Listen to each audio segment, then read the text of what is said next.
Creating a community of lifelong learners. Welcome to Word Step-by-Step Guide. This is Guide 5 of Microsoft Word. This tutorial discuss about automation feature in Word. The following topics will be discussed. Introduction to macros, security in macros, recording and running macros, editing macros, managing macros. I hope you will find it useful. Let's start this tutorial. This topic discusses introduction to macros in Word. Let's start with, what is macros in Word? A macro is a programmed set of instructions, which instruct Word what it should do. Macros codes are written or recorded, in a procedure, which is called routine. Macros improve productivity, and create a huge time saving. By automating a series of repetitive tasks, with just a single click. How macros are created. There are two methods to create macros in Word. First, by using the built-in macro recorder, which records the task and then converts it into a macro program. Once macros is recorded, these tasks can be performed quickly over and over again, by executing the macro. Second method is, by creating macros developed from scratch, using programming code. This method is more for advanced users, who understand the programming language syntax. There are two types of macros. First type is global macro, which is available to all documents. For example, a company name, or letterhead, added to the header on all documents. Second type is local macro, which is only available to a particular document, or specific template.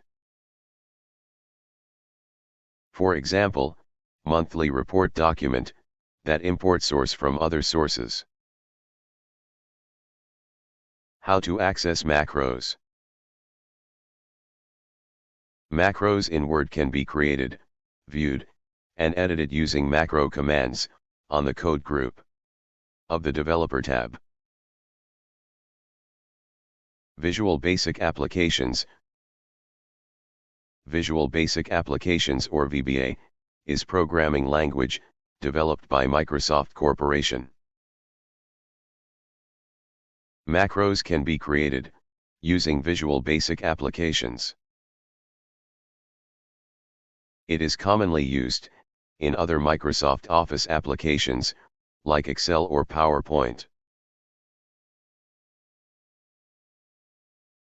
This chapter discuss about security in macros. Running macros for general purpose use, do not pose any security risk, if the macros is written with good intention. But there are macros, written and contained malicious codes, that can do harm and damage to computer files. It is called malware and viruses, and they were fairly common several years ago. To prevent and reduce the security risk from these malware and viruses, Microsoft Word has feature called Trust Center. Trust Center allows you to enable or disable macros, whether they are stored in a trusted location, or have a digital signature. In order to access macro security, we need to enable the Developer tab first. Click File to go to Backstage View, then select Options at the bottom. On the Word option dialog box, click Customize ribbon. On the right-hand column, put a check mark next to Developer, and click OK to close the dialog box. The Developer tab is appeared on our document. Click on the Developer tab, then click on Macro Security command. The Trust Center dialog will open. By default, all macros are currently disabled, unless they are in a trusted location. Click on Trusted Locations to see the list of trusted folders. These trusted locations currently are Microsoft Office template. For this exercise, we will add trust location. Click on Add New Location button to open the Microsoft Office Trusted Location dialog box. On the dialog box, then click on Browse button, then navigate and select the temp folder.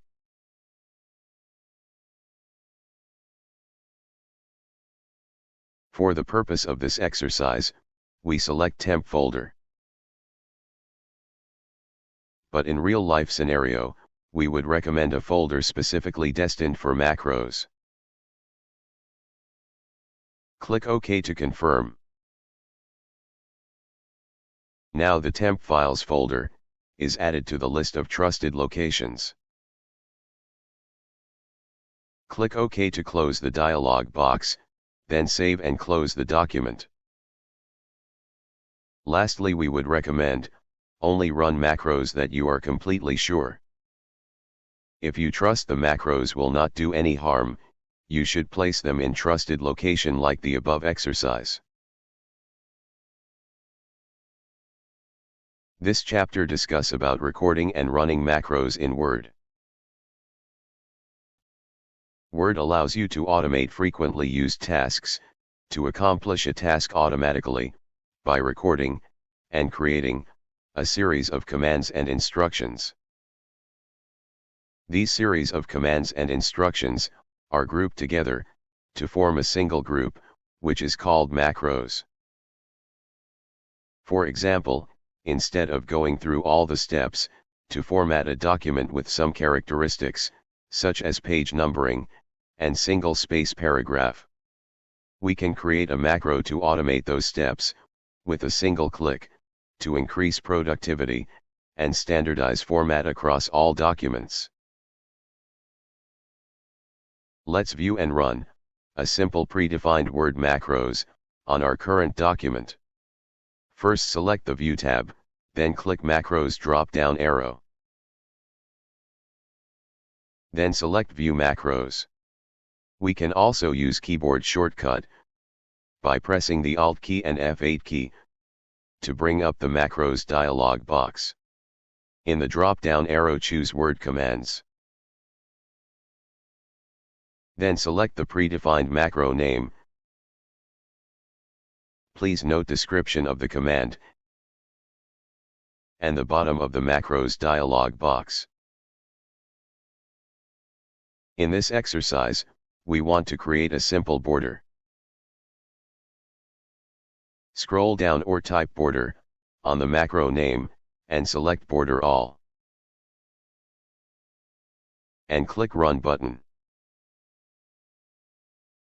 Now Border All format has been applied on our document. We have demonstrated to run a simple predefined Word macro. Now let's create our first custom macro. For this exercise, we will create macro for company's letterhead. Before we start, please note when recording macro. When macro recording started, please avoid clicking mouse to perform other task, other than creating macro. This is to avoid the unexpected result when running macro later.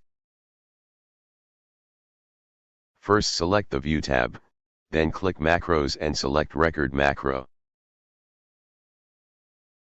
In the Record Macro dialog box, enter a macro name and description.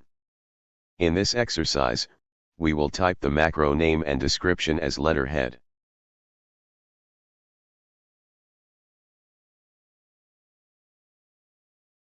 For the store macro in field, we can select to run macros in current document or all document.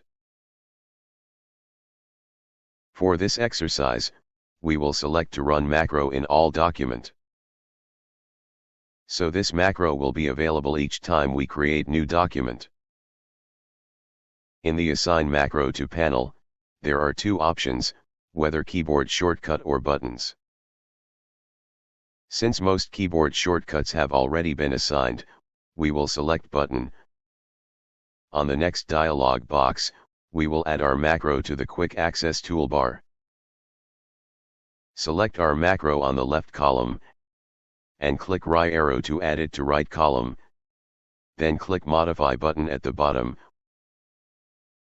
We will choose the fourth icon to represent our macro button, and then click OK. Now this is the phase where we start recording our letterhead macro.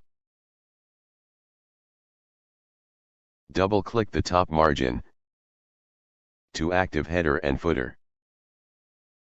Then go to Insert tab, and click Pictures under Illustration group. Next we need to select the image to be inserted as letterhead image on the header. In this exercise, we have prepared our image as the letterhead. Select the image and click Insert. Once our image is inserted, adjust the image to be centered by clicking Home tab, and click Center Paragraph. Click Escape key twice to close the header and footer. Now we need to stop macro recording. Click View tab, and click Macro and select Stop Recording. We have completed created and recording our letterhead macro. If you notice, our macro is now listed under Quick Access menu at the top bar. Now let's test our macro. Close current document without saving it. Then create new document by clicking File then New and select Blank Document. On the blank document, click our letterhead macro on the Quick Access toolbar. Our macro ran, and the letterhead is now inserted on the header document. Now our document will have a standardized letterhead. We have demonstrated through exercise how macro can improve productivity by automating repetitive tasks. This chapter discuss about editing macros in Word. We have practice recording macro in earlier exercise. When we recorded a macro, we actually create a series of commands in a programming language called Visual Basic Applications or VBA. So when we click the macro button from the Quick Access toolbar, the language code is executed. VBA can be edited using the Visual Basic Editor. We can access this editor from the Developer tab. The advantage of using the VBA editor is, we can easily change, delete, or copy macro code. Before we can access the VBA editor, we need to turn on the Developer tab first. Click File to go to Backstage View, then select Options at the bottom. On the Word option dialog box, click Customize ribbon. On the right-hand column, put a check mark next to Developer, and click OK to close the dialog box. The Developer tab is appeared on our document. Click on the Developer tab, then click on Visual Basic. This command will open the Microsoft Visual Basic Editor window. If the code is not visible, double-click on Normal, then double-click on Letterhead macro that we created earlier. Let's spend a few moments reading through each line of codes in VBA editor. Now let's try modify the codes, so when we execute this macro, it will add the page number at bottom of the page. We will remove the highlighted lines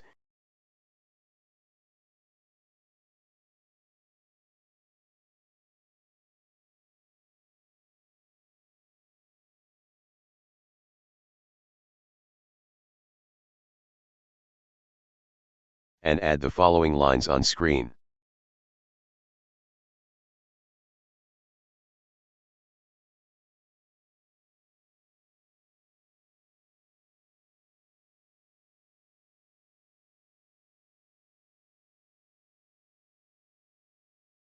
Then click on Save icon, and then click on File, and select Close, and return to Microsoft Word. Now let's test our modified macro on current document. Click our macro on the Quick Access toolbar.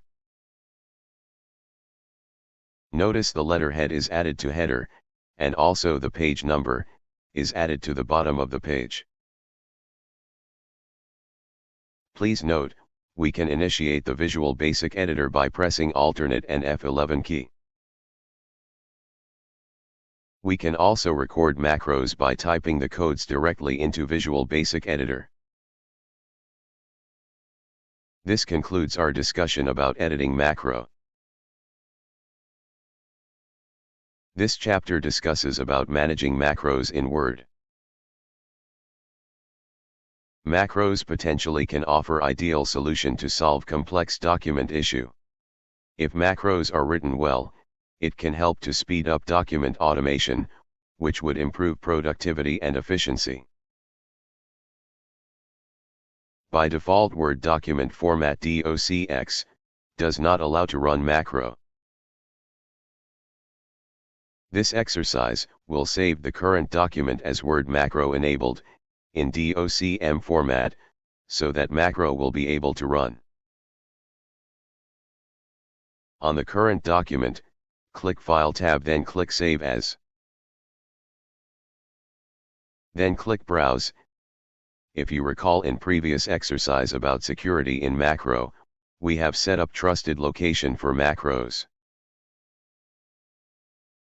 We use temp as trusted location. For this exercise, we will save our document in the same trusted location temp folder.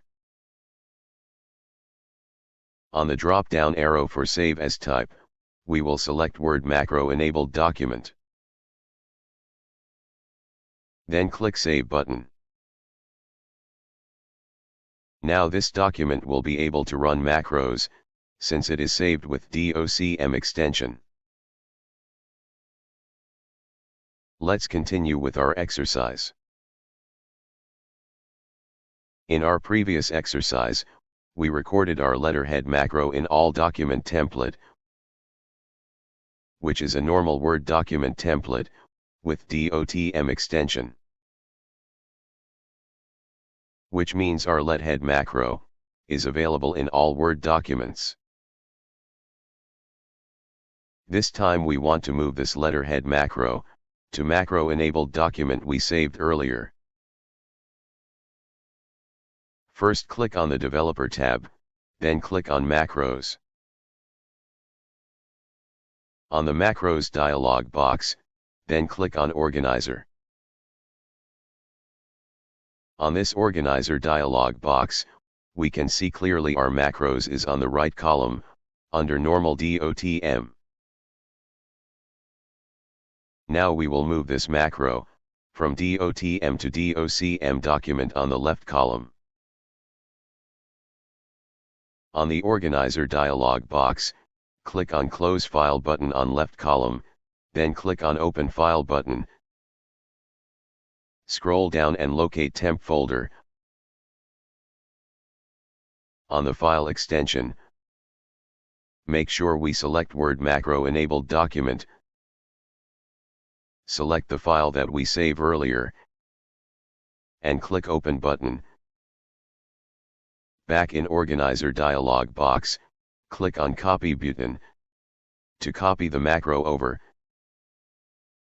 Now the macro has been copied to docm file. Select the macro on the right column, and click Delete button, to remove this macro from normal DOTM template. When prompted, click Yes to confirm the deletion. Lastly, click Close. When prompted to save, click to save the changes. Now we can remove the macro button from Quick Access toolbar.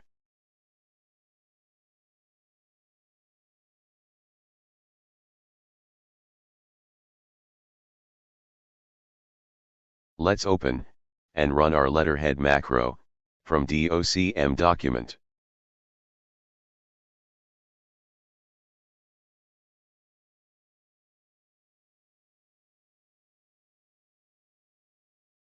Now our macro is successfully copied and ran between files in different location. From DOTM to docm document.